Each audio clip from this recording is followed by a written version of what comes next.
Hey guys, I just got back from my third CES and it was a blast. I saw a lot of new tech products and did a lot of walking. I think I averaged around 20,000 steps a day. In this video, I'll highlight some of the products I really liked and talk through some of the trends at the very end. So let's get started. First up, LG and Samsung's transparent OLED TVs look amazing. They're not for sale yet, but estimates for the price range are around 10K or more. While it's an undeniably cool statement piece, I'm not really sure what the use case is for my house. Maybe it'll go into one of those open concept living rooms and then I can see who walks behind my TV. Next up, we have new concept construction equipment. They look like something out of the iRobot movie, and some of them are supposed to be autonomous, so hopefully AI doesn't go rogue on us. Construction aside, Segway had a dedicated off-site show space with their new products. Three products that really stuck out to me were the Safari and Cyber e-bikes, as well as the Go-Kart Pro 2. Not only do the e-bikes look amazing, they have amazing specs. For example, the Safari is supposed to go up to 60 miles per hour with 750 watts of power. Additionally, the Go-Kart Pro 2 was a lot of fun to ride around the track, and it goes up to a max speed of 27 miles per hour. It even converts into a separate 9-watt hoverboard. Here we have the Skyted. It blocks outside noise from entering your call and blocks anyone else from hearing you.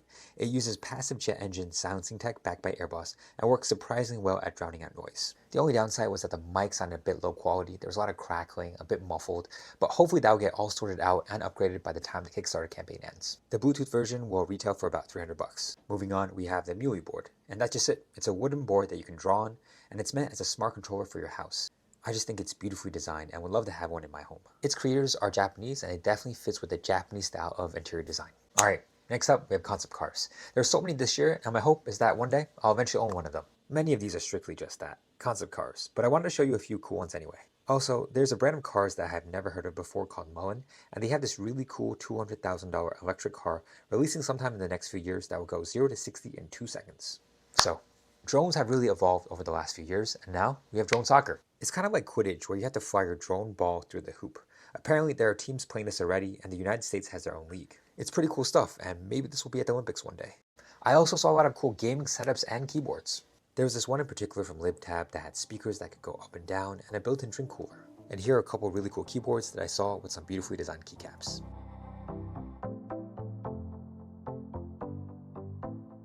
Okay, last one. I saw a giant box that takes moisture from the air and converts it into water.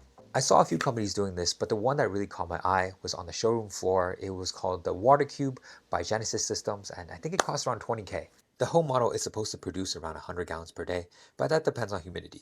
This will be particularly useful if you expect to live through the apocalypse one day. And that was the last one. It sums up the highlights.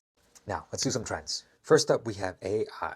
Everything is AI, and there are some products that have no business being in AI, like beds and ovens. I personally think for some of those unnecessary products that are using AI, that they're just if-then statements in the coding. Next up, the boots are getting bigger and better and flashier. Let me just show you some of them.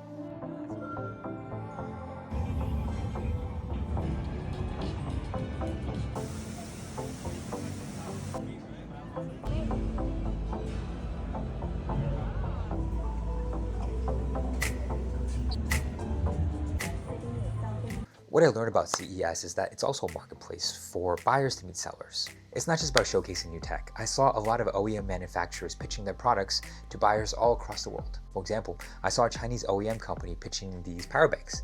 Now, we see these all over TikTok Shop for about $20 to $30. With an MOQ of about 2,000 units, they actually sell this for about $4.95. So just interesting information to know. Another trend I noticed is that there are a lot more creators there this year. And it's really nice because you always run into each other, you see each other filming, and there's always a level of camaraderie. We're always trying to figure out the TikTok algorithm together. We have the same struggles around burnout. So it's nice to connect. Additionally, if you go as a content creator, you'll get a press badge. On it, it will say media or digital content creator. When people see those words, they're always trying to give you free stuff because they want you to test it or view it or make a video. This year, I got so much stuff that I could barely fit it all into my suitcase. It was actually overweight at the United check-in counter. But I will be making another video on some of the free goods that I got, so stay tuned. All right, last thing. CES just keeps getting bigger and bigger. This year, there were over 100,000 attendees, over 4,000 exhibitors. There's lines for some booths. Some alleyways are super jam-packed and you have to squeeze through people. It's kind of like a concert or a rave, but I definitely had a great experience and I'm for sure going back next year.